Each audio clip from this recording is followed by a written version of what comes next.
Travel along, Catholic pilgrims, for 1 year as we read through St. Faustina's diary.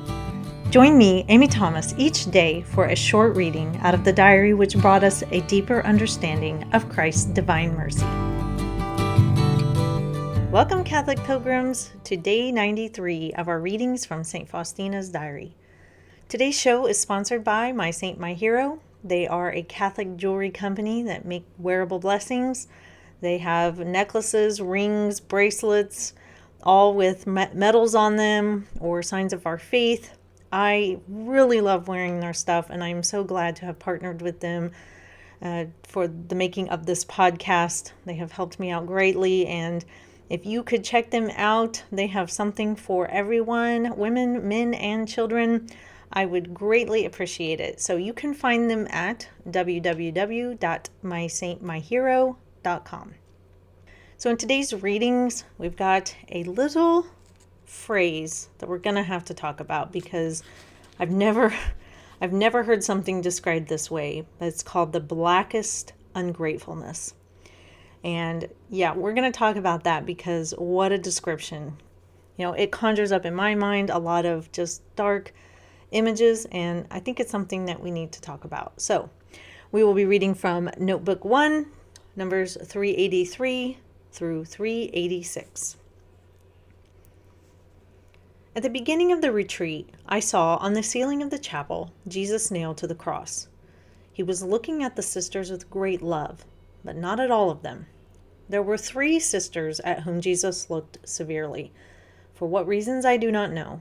I only know what a terrible thing it is to meet with such a look, which is the look of a severe judge.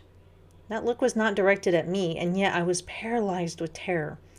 I still tremble as I write these words. I did not dare to say so much as a single word to Jesus. My physical strength failed me, and I thought I would not live to the end of the conference. The next day, I saw the same thing again, just as I had seen it the first time. And this time I dared to speak these words, Jesus, how great is your mercy. On the third day, that gaze of great kindness upon all the sisters, except the 3, was again repeated. I gathered up my courage, which drew its force from love of neighbor, and I said to the Lord, You who are mercy itself, as you yourself told me, I beg you by the power of your mercy to look then with kindness at these 3 sisters as well. And if this is not in accord with your wisdom, I ask you for an exchange. Turn to them the kind look meant for my soul, and let your severe gaze at their souls be turned on me. Jesus then said to me these words, My daughter, for the sake of your sincere and generous love, I grant them many graces, although they are not asking me for them. But I am doing so because of the promise I have made to you. And at that moment, he turned a merciful look towards those 3 sisters as well. My heart leapt with joy to see the goodness of God. When I stayed for adoration from 9 to 10 o'clock, 4 other sisters stayed too. When I approached the altar and began to meditate on the passion of the Lord Jesus, a terrible pain immediately filled my soul because of the ingratitude of so many souls living in the world. But particularly painful was the ingratitude of souls especially chosen by God. There is no notion or comparison which can describe it. At the sight of this blackest ungratefulness, I felt as though my heart were torn open. My strength failed me completely, and I fell on my face, not attempting to hide my loud cries. Each time I thought of God's great mercy and of the ingratitude of souls, pain stabbed at my heart, and I understood how painfully it wounded the sweetest heart of Jesus. With a burning heart, I renewed my act of self-oblation on behalf of sinners. With joy and longing, I have pressed my lips to the bitterness of the cup which I receive each day at Holy Mass. It is the share which Jesus has allotted to me for each moment, and I will not relinquish it to anyone. I will comfort the most sweet Eucharistic heart continuously, and will play harmonious melodies on the strings of my heart. Suffering is the most harmonious melody of all. I will assiduously search out that which will make your heart rejoice today. The days of my life are not monotonous. When dark clouds cover the sun like the eagle, I will try to brave the billows and make known to others that the sun is not dying out. I feel that God will let me draw aside the veils of heaven so that the earth will not doubt his goodness. God is not subject to eclipse or change. He is forever one and the same. Nothing can contradict his will. I feel within myself a power greater than human. I feel courage and strength thanks to the grace that dwells in me. I understand souls who are suffering against hope, for I have gone through the fire myself. But God will not give us anything beyond our strength. Often have I lived hoping against hope, and have advanced my hope to complete trust in God. Let that which he has ordained from all ages happen to me. So recently, my family and I took a short vacation. It was actually a belated birthday trip over to the middle of Turkey, and the region of that area is called Cappadocia. Beautiful, beautiful country. Oh my gosh, just had the most wonderful time. What I was not expecting was the rich Christian Catholic history there. As we know, Turkey at one time was Asia Minor. And so when a lot of the apostles were, trekking out of the Holy Land, many of them came over here to Asia Minor. Asia Minor had a ton of saints, St. Polycarp, St. John the Evangelist. Our Mother Mary was here in Turkey. St. Irenaeus, St. Ignatius. Oh my gosh, I can't even think of all of them. St. Justin Martyr. Well, anyway, I learned about a new one this weekend. It was St. Simon. But there's just such a rich Christian history. What I did not expect going to the middle of Turkey, we had a guide, and he was Muslim. He was very respectful. He had some things that I didn't quite agree with, but for the most part, he was a wonderful guide. We had a great time with him. But he took us around and showed us all these underground cave churches. He took us to this one monastery that was built by St. Basil the Great. It was in the rock. It's not rock, it's volcanic ash, but it looks like rock. All these caves and chapels carved out, and it was a monastery. And there was this one weird shaped, I'm just going to call them rocks for lack of a better word, weird shaped mound of rock. That was where the monks were, and then there was another one, and that's where the nuns were. Check out my, Facebook and Instagram pages to see pictures of these things that I'm going to be talking about. And anyway, there were chapels all over the place because during the persecutions, all the Christians, no matter where you were from, had to meet together in these very small, hidden away chapels.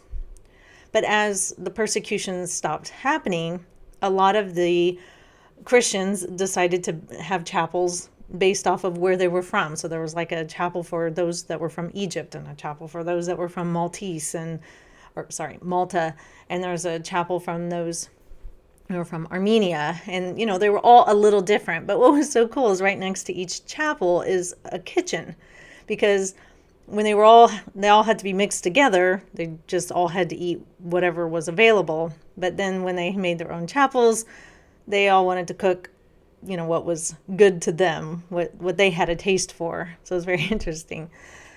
On the second day there, we went on this hike into this, I would call it maybe the Turkey Grand Canyon. Beautiful hike. Oh my gosh, one of the best hikes I have ever been on. The geological formations were just unreal. As we were walking along, we'd see these caves way up high on the canyon. And there'd be paintings over them, very primitive looking paintings. And he would say that's a first century Christian chapel. And we would look at him like, what?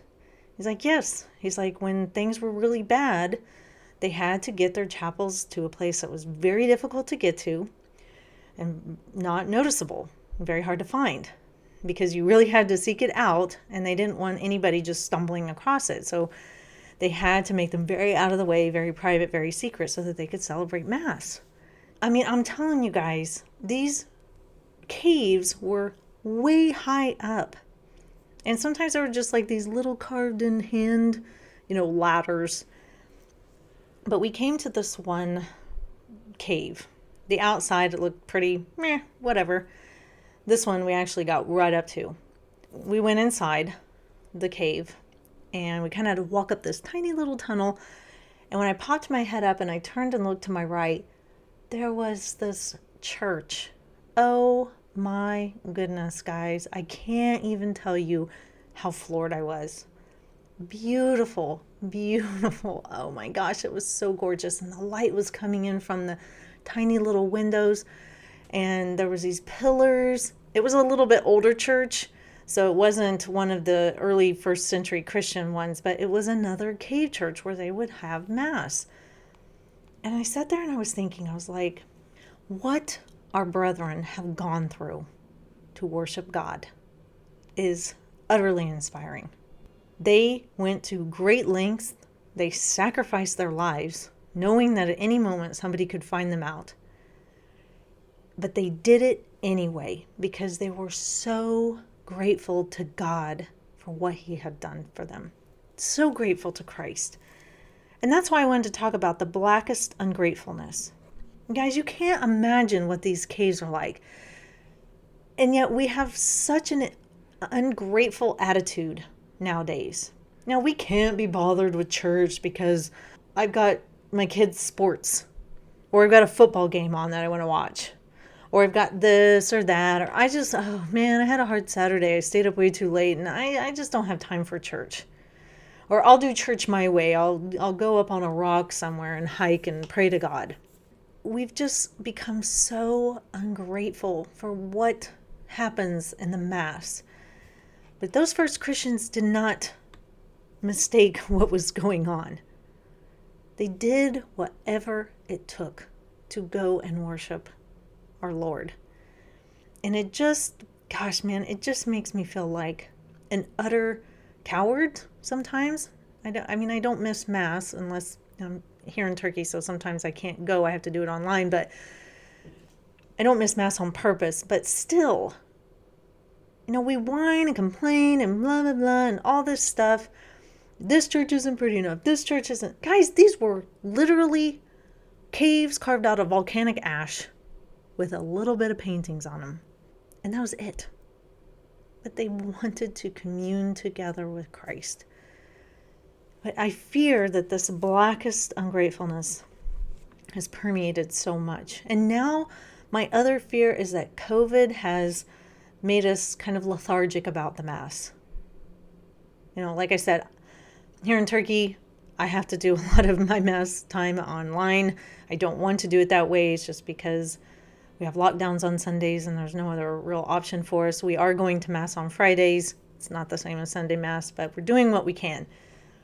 But there is a lot of just lethargy about going to Mass now, I fear, because we're like, we're at home. We can do whatever we want. And I understand if you're staying home because of serious COVID reasons. I understand that.